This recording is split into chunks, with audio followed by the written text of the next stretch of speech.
The manifest said the humans were sending a treasure, and my wrist could already smell that they were lying. I am Seneval Marek, senior appraiser of the Drevathi Hall of Material Record, and in 60 years of service I have never filed a report late, never filed one wrong, and never once stood in front of an object I could not price. I want that on the record before everything else, because everything else is the story of how that record ended. The Meridian Spur Exchange Station smelled of 12 species and bad ventilation.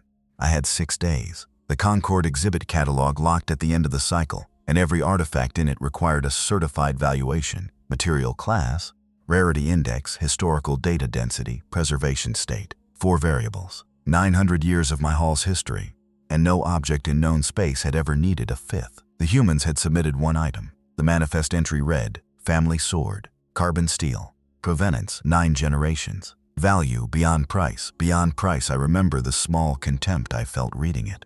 Every species new to the Concord makes the same error. They confuse what an object costs them with what it is worth. My job was to correct that error politely, in writing with a stamp. The sword waited in a transit case in examination room 4. A human attendant, young, brown-skinned, a name patch reading D. Okafor, lifted the lid and stepped back without being asked. I noted that.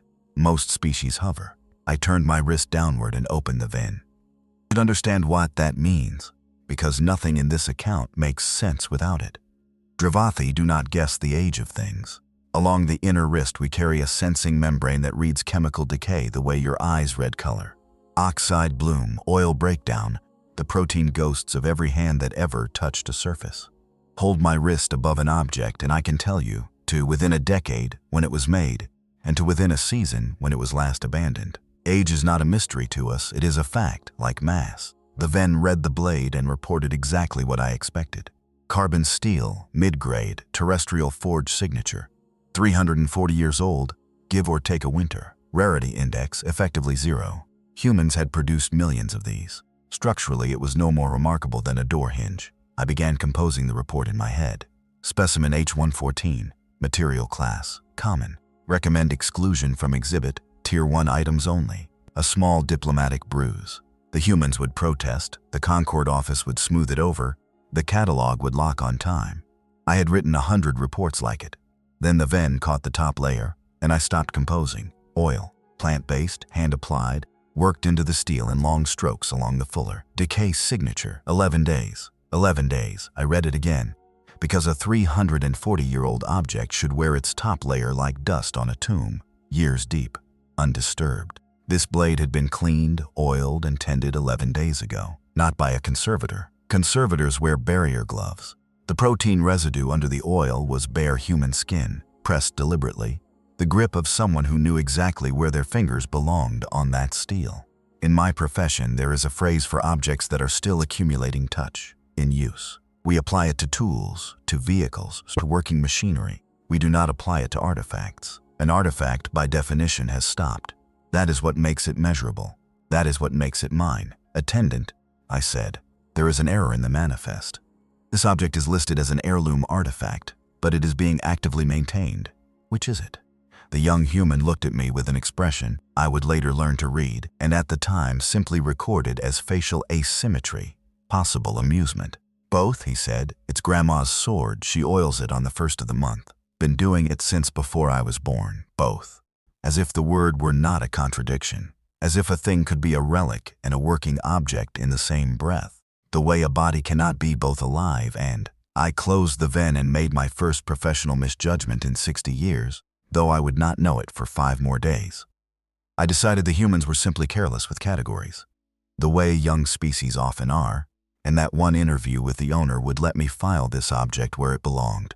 Low value, sentimental inflation, excluded. I requested a meeting with the grandmother. Her name, the attendant said, was Marisol Reyes Okafor. She was 71 years old. She had crossed 40 light years with a door hinge wrapped in oilcloth, and somewhere on my desk a catalog was counting down 6 days. And I walked into that interview, believing the only unusual thing about this assignment was the paperwork.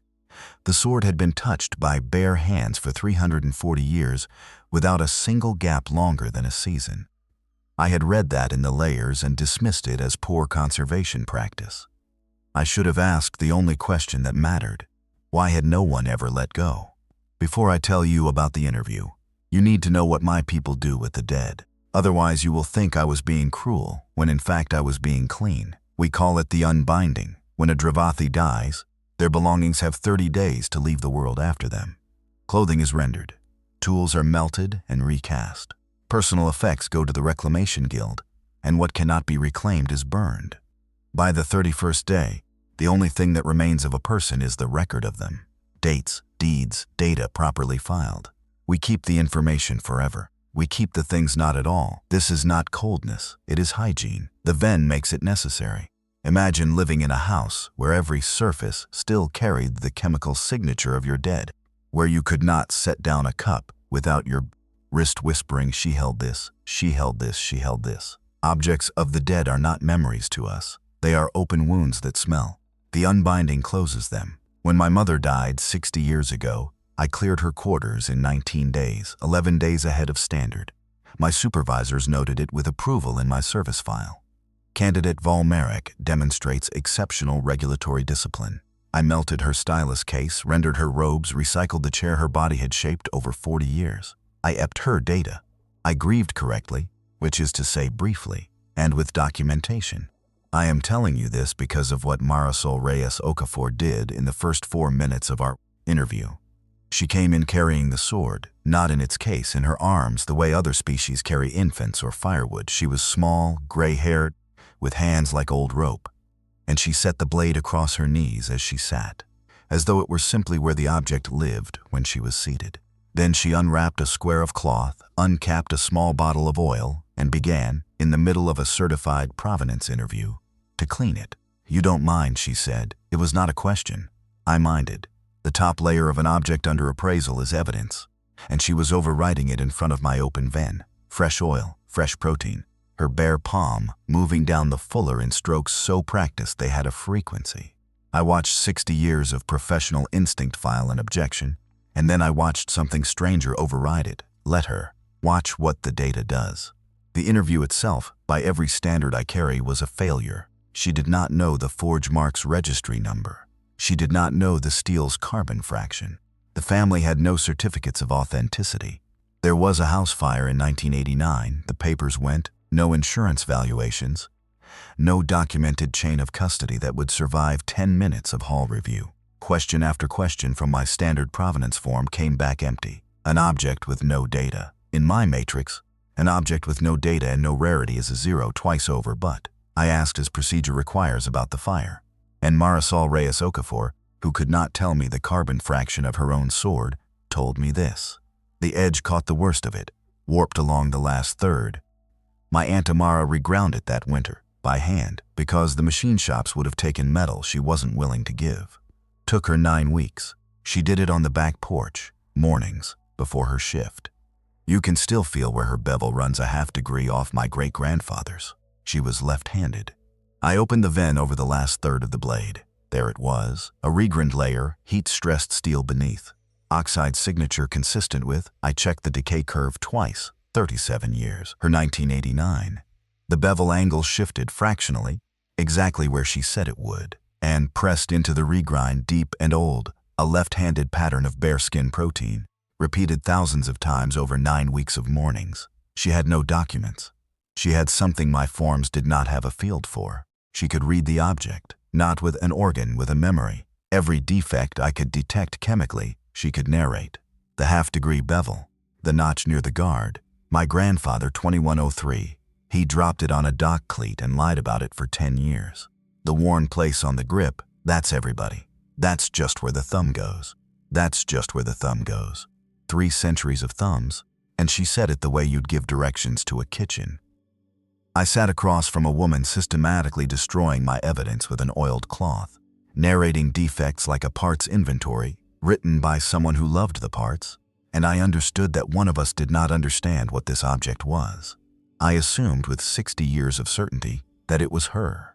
I closed the interview, thanked her, and logged my preliminary finding. Specimen H1 Martin, material value, negligible. Owner exhibits strong sentimental attachment, possible ritual component. Classification pending. Classification pending. I had never written those words without already knowing the classification. Outside the room, the attendant, Dev, her grandson, was waiting to walk her back. I watched her hand him the sword to carry, casual as handing over luggage, and I watched the boy's grip find the worn place on the hilt without looking. Where the thumb goes, my vein was still open. It logged his touch, landing on top of 340 years of others. One more layer in a record that someone, apparently, had decided would never be allowed to close. That night I requested the family's full station file. I told myself it was due diligence. It was the first thing I ever investigated, for a report I was afraid to finish. The station file gave me nothing I wanted and one thing I could not stop reading. Marisol Reyes Okafor, retired, 4 decades of dock registry work, no criminal record, no debts. Family of 9 aboard for the exhibit season. Ordinary, except for one flagged entry, 11 years old. An offer of purchase, filed through station legal by a Vishari collector of pre-Concord weaponry. The offer was for the sword. The figure attached was 4,000 times the market value of the steel. The family's response was archived in full. One line: "It is not for sale. Please don't ask again. No counteroffer, no negotiation." I read it 5 times. In my experience, there are only 2 kinds of beings who refuse that multiple: those who suspect the price will rise, and those who are insane. The file showed the collector had returned twice with higher figures, refused both times, same sentence, same politeness. Then he had stopped asking, and someone in station legal had flagged the family with a notation I had never seen on a form before. "Do not forward further offers. They mean it." They mean what? That was the question I carried into the Matrix the next morning, and the Matrix is where this account stops being about a sword and starts being about me. Understand, the standard valuation matrix is not software. It is 900 years of my civilization's certainty, compressed into 4 variables: material class, rarity index, historical data density, preservation state. Feed it any object in known space and it returns a value, because value is what objects have, the way they have mass. In 60 years, I had run it 11,000 times. It had never once failed to answer. I entered the steel, common. I entered the rarity, 0. I entered the preservation state and hesitated because the object was in working condition, maintained condition. And the Matrix wanted to know why an artifact was being scored like a tool. Historical data density. Here I made my error, and I want it on the record, because the hall will tell you my judgment never wavered during this assignment, and that is false. It wavered on the 2nd day, at the 4th field, at approximately mid-morning. I classified the sword as a funerary object. It almost fit an old blade, kept past its working life, tended ritually, carried across light years. Every species in the Concord has grave goods, and grave goods have a class, and the class has a value formula. Data of the dead weighted by age. I typed it with relief. I remember the relief. The strange refusals, the oiling, the boy's thumb, all of it collapsed into a category I had stamped 1,000 times. Humans kept elaborate graves. Case closed, catalog saved, 4 days early. The terminal had not even returned the calculation when a voice behind me said, "Oh, that field's wrong." Dev Okafor. Junior liaison, 19 years old, carrying my requested archive copies, reading my screen upside down with the unembarrassed directness I would come to understand. Was not rudeness, but simply how that family handled facts. "Funerary," he said. "That means grave stuff, right? Dead person's things?" He set the copies down. "Nobody died. It's grandma's sword. Your grandmother is the custodian of an ancestral relic. She's not a custodian." He said it without heat, the way you correct a misspelled name. "It's hers. It was her dad's, and he gave it to her, and someday she'll give it to someone, and then it'll be theirs. Nobody's ever inherited it from a dead person. That's kind of the whole point." I looked at this child correcting 60 years of certified methodology and felt my first flicker of something I had no professional word for. Annoyance, I logged. It was not annoyance. "Then what class of object?" I asked. "Would you say it is?" He shrugged. "It's the sword." After he left, I deleted funerary and went looking for the true category.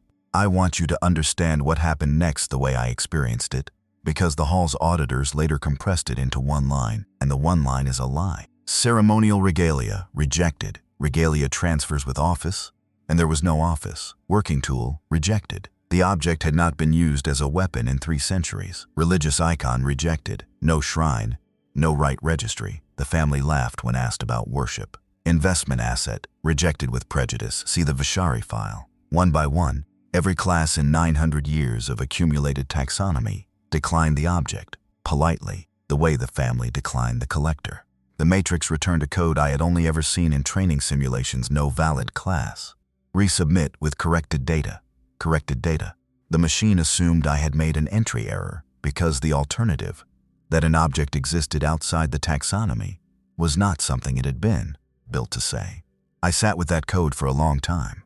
Then I went back to the examination room alone after station night and opened the VEN over the grip, and this time I did not read for age. I read for depth. You know how sediment tells time in stone, layer upon layer, each season pressed on the last? The grip of that sword was sedimentary. Not one protein signature, not 10. Dozens upon dozens of distinct human chemistries, bare skin over bare skin over bare skin, stacked in unbroken strata going down 340 years. And not one gap, no stratum of dust, no season of abandonment. In all that time, the object had never once been let go of long enough to begin being forgotten. A dead person's relic has one owner and then silence. This thing had a population. I closed the VEN and stood in the dark with my wrist still humming, and the question that would eventually cost me everything arrived in its first smallest form. If the dead had never owned it, what exactly? Was I appraising? The hall found my silence before I found my answer. On the fourth morning, a priority transmission arrived under the seal of First Curator Veth Olansar, my superior for 30 years, the being who had pinned my senior appraiser's sigil to my wrist guard with her own hands. The message was brief, which from her is a form of shouting. Appraiser Volmarek, the Concord catalog locks in 72 hours. Your preliminary on specimen H114 reads classification pending. You have never filed those words in your career, so I assume transmission error. If the difficulty is the humans, be advised the diplomatic office has already absorbed protests from 3 species this cycle. One more will not bend the schedule. If the difficulty is the object, I attach template R9 for your convenience. File and come home. Template R9. I knew it without opening it, but I opened it anyway because I wanted to see the words on the same screen that had shown me no valid class. R9. Sentimental misvaluation by emergent culture. For use when a young species assigns disproportionate worth to common material. Standard finding. Object of negligible value, retained owing to incomplete grief practices and underdeveloped reclamation customs. Recommend exclusion from exhibit. Recommend cultural adjustment notation in species file. Underdeveloped reclamation customs. There it was, the unbinding holding the pen. The template did not ask whether the humans were wrong. It assumed it and offered me the stamp. And here is the confession the hall's auditors never extracted, so I will volunteer it. I wanted to use it. 72 hours from home, 11,000 clean reports behind me, and the document that would make the sword someone else's problem was sitting on my screen, pre-written. I drafted the signature line. I sat with my stylus raised. What stopped me was not courage, it was a technicality. R9 requires the phrase incomplete grief practices, and I had verified in the strata of that grip that grief had nothing to do with it. Nobody died. The boy had said it like a fact of arithmetic. Filing R9 would not be unkind, it would be inaccurate, and inaccuracy was the one sin 60 years had left me incapable of committing. So instead I requested what protocol offered, a full overnight material scan. Deep imaging the works, the sword in a sealed hall instrument pod until morning. It was a delay disguised as diligence, and I knew it. The family's answer came back within the hour, through Dev, in his grandmother's voice. No, it doesn't spend nights away from the family. It never has. I went to her myself. I had a speech assembled. Scan integrity, diplomatic goodwill, the catalog clock. She received me in their quarters, the sword on its oilcloth across the table, and she let me finish every word before she answered. You can scan it all day, every day with my grandson standing next to it, she said. You can bring your instruments here. But it has never slept outside this family in 340 years, and it will not start 4 days before I. She paused, recalibrated. 4 days before the exhibit. Madame Reyes Okafor. The deadline is not mine to move. If the scan is refused, the likeliest finding excludes your sword from the exhibit entirely. After your family crossed 40 light years, then it's excluded. No anger. She said it the way her file said, please don't ask again. It survived a house fire and 3 wars without being important to anyone but us. It'll survive a catalog. And then she did the thing I have never been able to file. The thing that broke more in me than the Matrix code did. She had power in that room and declined to spend it. One word from her, insulted, withdrawing, tell the Concord why, and the diplomatic office would have crawled to my hall begging me to certify the sword at any number she liked. 3 species had already extracted concessions that vary cycle with less cause. She knew it. 40 years in doc registry, she understood leverage better than I did. I watched her look directly at the weapon of a diplomatic incident and set it down. You have a job, she said instead, and a boss and a clock. I've had all 3. Do what you have to do, appraiser. We won't make it ugly for you. We won't make it ugly for you. For me. The being preparing to stamp her treasure worthless. I returned to my quarters and did not draft anything. I sat with 2 unfiled documents and 1 fact that would not lie flat. The R9 said humans overvalue objects out of weakness. The Vishari file said this family had refused a fortune 3 times. The scan refusal said they would accept public exclusion rather than let the object sleep elsewhere. Weakness does not refuse money. Weakness does not decline leverage. Whatever was operating in that family, it was not underdeveloped. It was developed in a direction my taxonomy had no access for, disciplined, consistent, multi-generational, and completely indifferent to every form of value was certified to measure. They would not sell it. They would not lend it. They did not worship it. They would not even defend it, past 1 quiet no, 60 hours to the lock. I opened a blank report, no template, and typed the only sentence I was sure of. The object is not what the owners are protecting. Determine what is. I solved it on the 5th morning. I want to describe the solving carefully, because it was the best work of my career, and it was wrong, and the hall should study how those 2 things fit in 1 report. I stopped interviewing the family and started reading their species.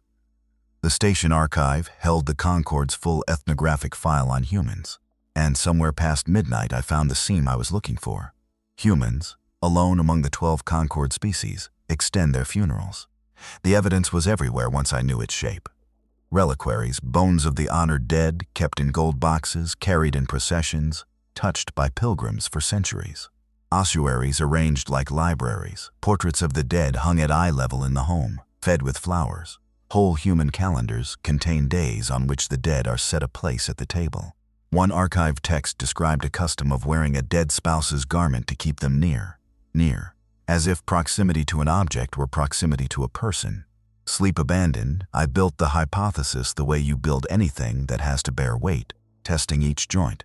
The sword was a grave, not a memorial of a grave itself, portable, distributed across generations. The humans had simply never closed their unbinding.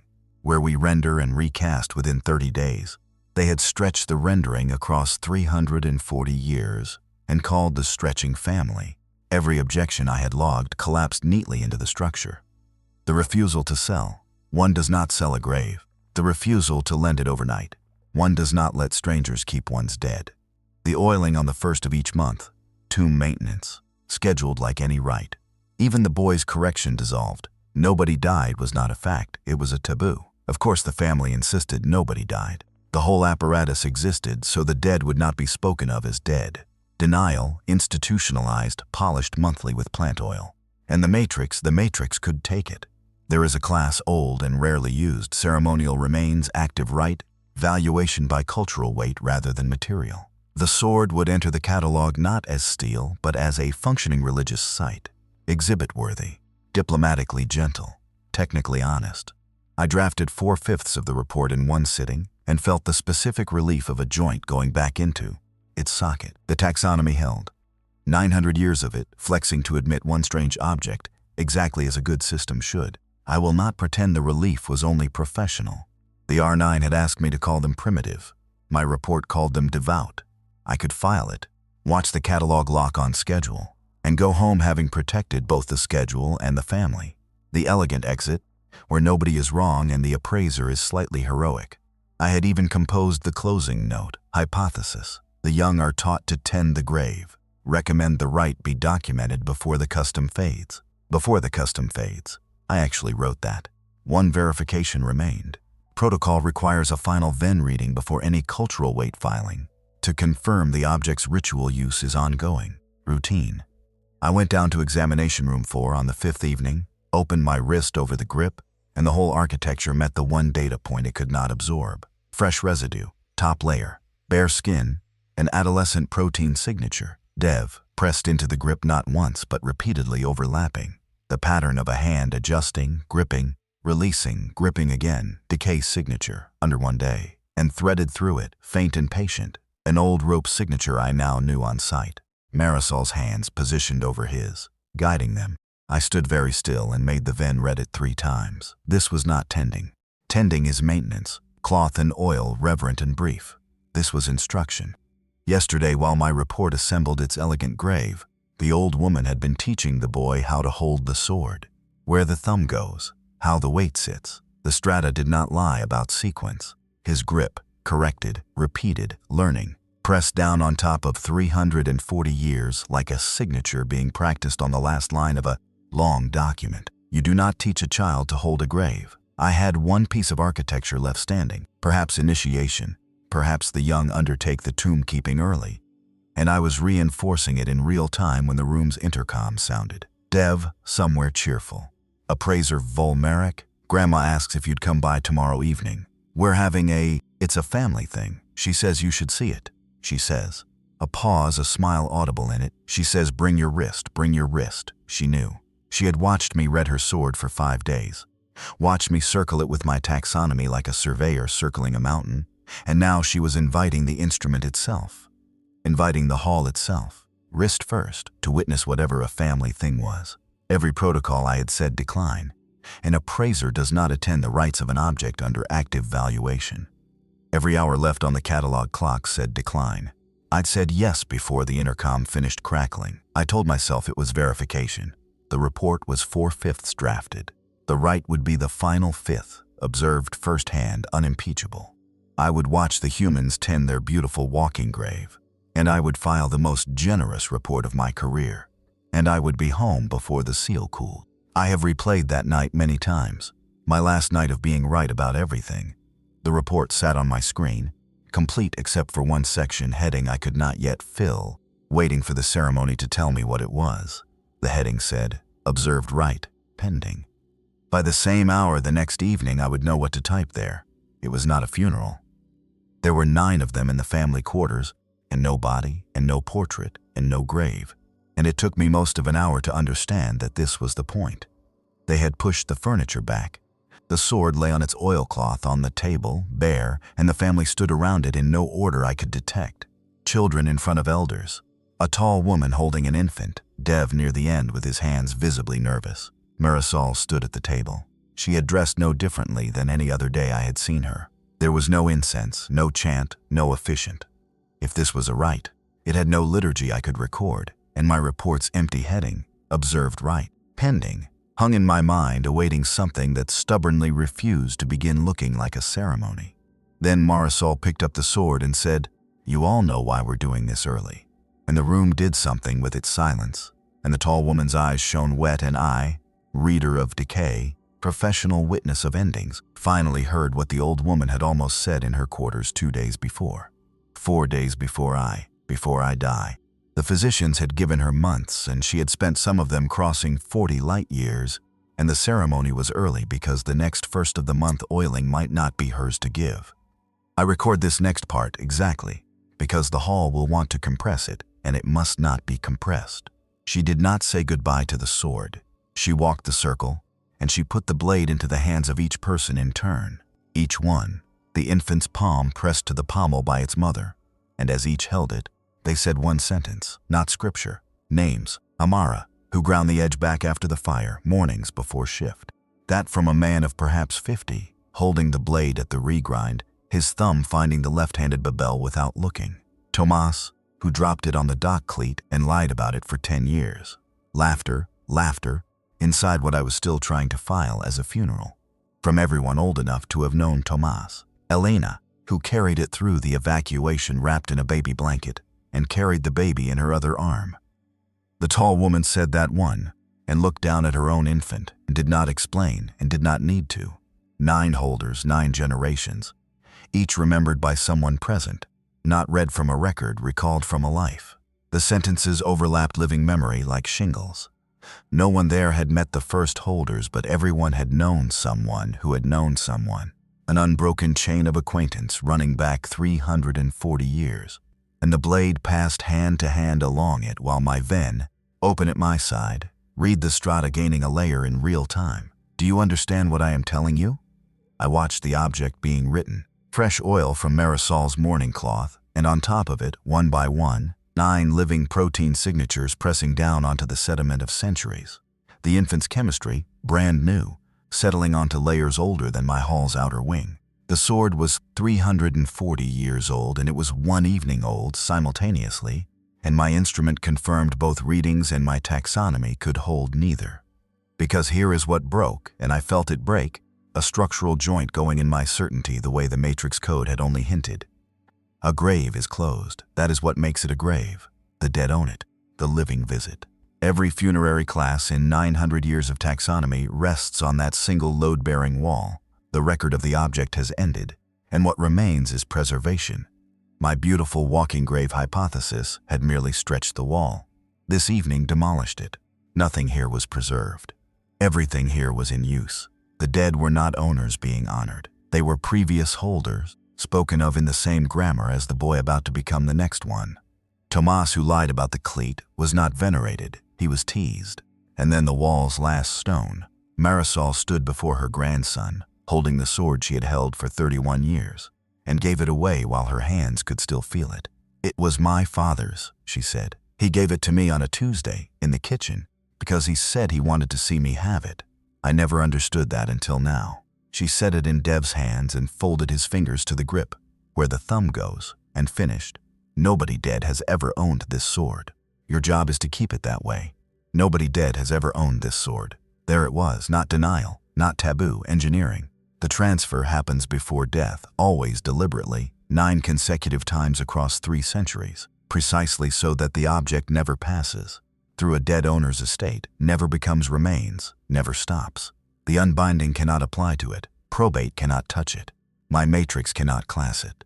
It is never the property of the dead, because the living keep handing it forward off the edge of their own lives, the way you would pass a child out of a burning building.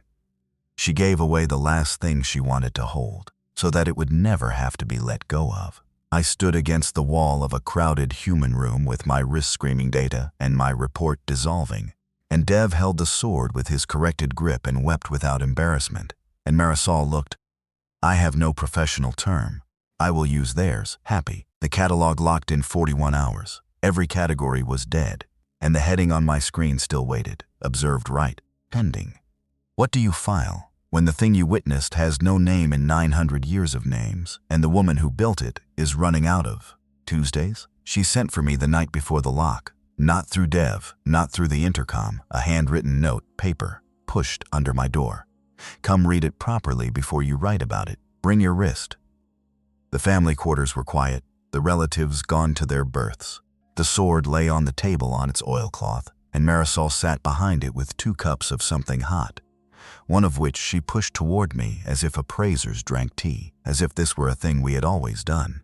You stood against the wall last night reading us, she said. Don't apologize, it's your job, but you got half of it. Sit down and I'll give you the other half. Madame Reyes Okafor, protocol does not permit, Senate, first use of my given name in 6 days. I'm dying, the catalog locks tomorrow, and neither of us has time for protocol. Put your wrist over the grip. I sat. I opened the ven. Tell me the layers, she said.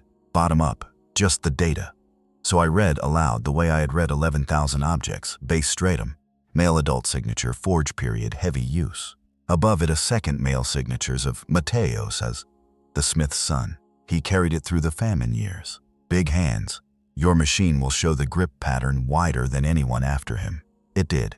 I had logged the anomaly on the first day. An outsized grip shadow at the deepest layer filed as variance unexplained. Continue, she said. A female signature, early strata, accompanied by a chemical I had flagged and never resolved. A salt-heavy residue repeating, concentrated near the guard. Elena, the evacuation, 40 days on a refugee ship, holding it wrapped against her chest with a baby. Your salt is seawater and it is also crying, appraiser. Keep going. Layer by layer, we climbed 340 years. I would read the chemistry. She would say the name. The heat-stressed regrind, Amara, 1989, the deep one, slightly burned. And the left-handed bevel, and the 9 weeks of mornings, all of it sitting in my data, exactly where her memory said it would sit. The notch-adjacent signature with the shame pattern of infrequent handling. Tomas, after the cleat. He barely touched it for a year. He was so embarrassed. A childhood thin grip shadow that widened over decades within the same chemistry. My father, he got it at 9. You can watch his hands grow. You can watch his hands grow. I could. It was in the strata. It had been in the strata for 6 days. Filed under variance, unexplained. Do you understand what was happening at that table? My ven is the finest dating instrument in the Concord, and for 60 years I had used it to measure one thing: how long ago a hand let go. That is what decay is, the clock that starts at abandonment. Every object I had ever appraised was a record of release. And here was a human matching my chemistry name for name, layer for layer, not because she could smell the protein, but because the family had done with memory what my species does with the ven. Kept the record alive by refusing the release that starts the clock. Her archive and mine described the same object perfectly. Hers had the names, mine had the dates. Neither was complete alone. The sword was not an artifact wearing sentiment. It was a recording, a 3-century document written in oil and skin, legible only to both of us together. My wrist reading the ink, her memory reading the language. Now you have the whole of it, she said. File whatever you have to file. But you know now, so whatever you write, you'll be writing it on purpose. I went back to my quarters. The report waited on the screen, heading still pending, cursor still patient. And I want the record to show what the Hall's senior appraiser did with her last working hours before the catalog lock, because it was not drafting. I knelt at my travel case and took out the box I have carried to every posting for 22 years, and have never once opened in front of another being. Inside, wrapped in cloth exactly the way the humans wrap their sword, was a stylus. Standard Hall issue, worn smooth at the grip, the engraving half erased by decades of one particular thumb. It belonged to Curator Emeritus Davish Olunkir, who trained me, who pinned my first sigil, who died 22 years ago in the 3rd month of winter. His effects went to reclamation on the 29th day, as the unbinding requires, every item rendered and recast and properly closed. Every item except one. I had taken it from his desk on the day of the rendering. I have no explanation that survives in Drevathi. I took it because his thumb had worn it, and rendering it felt. I have searched 22 years for the word, and the humans had it all along. Felt like letting him die twice. I had never opened the ven over it. Not once in 22 years. I knew what it would tell me. How long ago his hand let go. I did not want the number. That night I opened it, and my wrist read the decay of 22 years of absence, and underneath it, faint but unbroken, the protein ghost of the thumb that taught me everything, and stacked on top of his signature, layer upon layer upon layer, mine. 22 years of taking the box out, holding the stylus, wrapping it again. I had been oiling my sword on the 1st of the month all along. I had simply never let anyone see, including myself. My instrument measures how long ago a hand let go. It had no setting for a hand that hadn't. I set the stylus on the desk beside the terminal, where the report could see it. Then I deleted the pending heading and the 4/5 of elegant wrongness beneath it, and began, for the first time in 60 years, to write down what was actually true. The report I filed at dawn was 1 page. After 11,000 reports, I knew exactly how few words the truth needed. Specimen H114 material class. Common carbon steel. Rarity none. Historical data density, see appendix, 340 years of unbroken custodial strata chemically verified, cross-confirmed against living testimony, name by name. Preservation state, not applicable. The object is not preserved, it is in use. Finding. Valuation deferred. The chain of custody has not ended. No appraisal can be completed while the record is still being written. This appraiser declines to price an unfinished document. There is no filing code for deferred. I know because I invented the field, typed it into a form that had not changed in 900 years, signed it with my full sigil, and transmitted it to the hall 11 hours before the catalog locked. Then I packed my travel case, set the stylus box on top where it would be the first thing customs found, and waited for the summons I had just spent 60 years of credibility to purchase. It came within today. The catalog, I should record, did not wait for the hall's convulsions. The Concord office, facing a locked deadline and a certified report that refused to contain a number, did the only thing bureaucracies do under time pressure. It printed exactly what I filed. The sword entered the exhibit with no value line at all. Its placard read, "Carbon steel, Earth, 340 years. Holders, Mateo, Elena, Tomas, Amara, 9 names, and 1 space left intentionally blank." I am told it drew longer queues than the jeweled Tier 1 cases. Beings of 11 species stood in front of a door hinge, reading names, and the humans had to post dev beside it to answer the only question anyone asked. Who gets the blank? The hall was less charmed. I stood before first curator Veth Olunsar and a review panel in the same chamber where she had pinned my sigil, and she read my 1 page aloud in the voice she reserves for contamination reports. "Deferred," she said. "You have invented a finding which asserts that an object can be exempt from valuation. Do you understand that if this stands, any species may simply declare its possessions still in use and place them beyond the reach of the matrix? You are not describing an exception, Volmerek. You are describing a hole in the floor. With respect, first curator, I am describing a floor that was always 1 variable short. The matrix prices what objects are made of and what data they carry. It has no access for what they are still doing. For 900 years that access was unnecessary, because we are Drevathi, and we close our records in 30 days, and we assumed everyone else's records were closed or closing. I have now stood in front of a record that has been deliberately held open for 340 years by people handing it forward off the edge of their own lives. The hole in the floor is not my report. The hole was always there. The humans simply walked on it. Then file it as anomaly and give it a number. And here the record should show that I did not argue further because I had brought my argument in a box. I set it on the council table and unwrapped the cloth, and let the Venn-trained eyes of 9 senior appraisers read what the worn grip of a dead curator's stylus meant sitting in the possession of his student 22 years after his unbinding. "Charge me," I said, "or open the category. But you cannot do neither because this stylus exists, and I am not the only one. Audit the senior staff's travel cases, first curator. I ask only that you audit your own first." The silence that followed is not in the official minutes. Neither is the fact that Veth Olunsar adjourned the panel without ruling, nor that the ruling, when it came a season later, carried her seal as sponsor rather than judge. The Hall of Material Record now maintains a classification that did not exist when I trained. Living provenance, objects whose custodial chain remains open. Valuation deferred until the record closes. Status reviewed each generation, priced never. I was not charged. The stylus was not rendered. It sits on my desk at the hall, registered, public. The first Drevathi object ever filed under the category it helped create. Holder of record, Davish Olenkir, current custodian, 1 name below his, and beneath mine, a space I have begun to think about differently. Marisol Reyes Okafor died 8 months after the exhibit, on a Tuesday, in the kitchen, which Dev tells me she would have found funny. I attend the family's oiling day when my postings allow.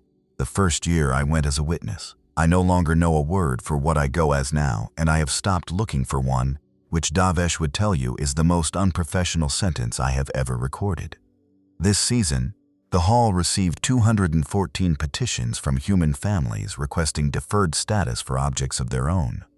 Swords, sewing machines, a coffee pot, a wheelchair. The queue to avoid being valued is now longer than the queue to be appraised. The panel handles them. I am senior. I only review the irregular cases. 1 irregular case sits on my desk tonight. A petition, properly formatted, filed under the new category, from a Drevathi family, young couple, outer district. Their mother is dying. They ask, citing hall precedent Volmerek, H114 to keep her carving knife past the 30th day. The law I built says objects of the dead must close. The law I built also says a record handed forward while the holder lives has never belonged to the dead at all. Their mother has perhaps 20 days left to hand it forward, and no custom, no ceremony, no grammar in our entire language for giving away what you love while your hands can still feel it. They are asking the hall how. The form has 2 response fields, 61 years, and for the second time in my life, I am staring at a document I do not know how to file. But I know who taught me what to do with those. I have requested a transit berth to the outer district. I am bringing the stylus. The record is still being written.